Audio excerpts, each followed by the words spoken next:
But first, despite being to blame for the mother of all broken promises, Labor's now trying to make tax a problem for Peter Dutton and the coalition. I mean, this is sheer gall.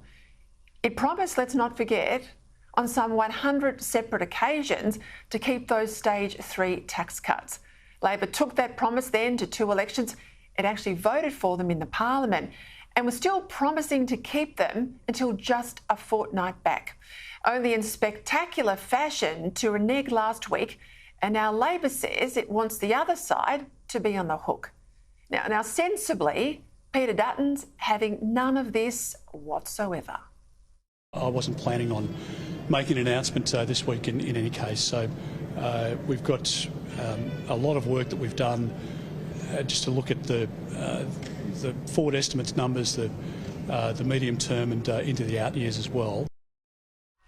Now, notwithstanding any number of Labor ministers and media types demanding it, Dutton is steadfast in saying that it's not the coalition's job to disclose its amendments to legislation that it hasn't actually seen, that the government still hasn't actually drafted.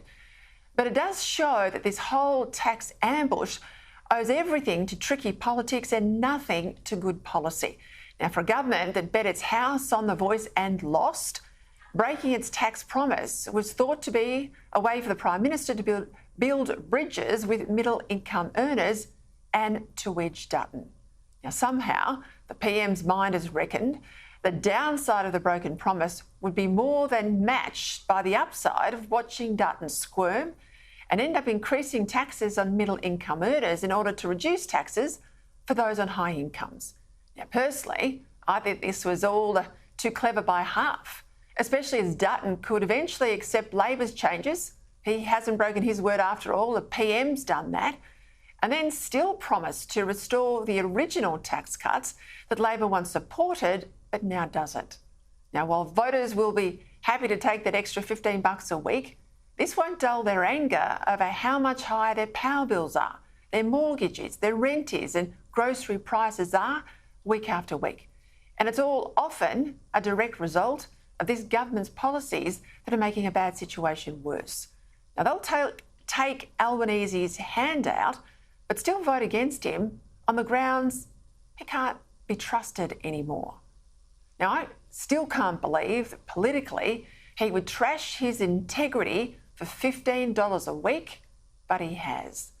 Now, as is so often the case in politics, those who gain, well, they won't be very grateful, but those who lose will be very resentful. And everyone will now ask themselves, does this bloke's word mean anything? Especially when it's now so obvious that the whole broken promise stunt was about wedging Dutton, rather than improving the tax system, with income tax now set to be a suffocating almost 50% of the total tax take, and with top 10% income earners, so those at the top, they're generating just below 50% of Australia's total income tax take. It's tough.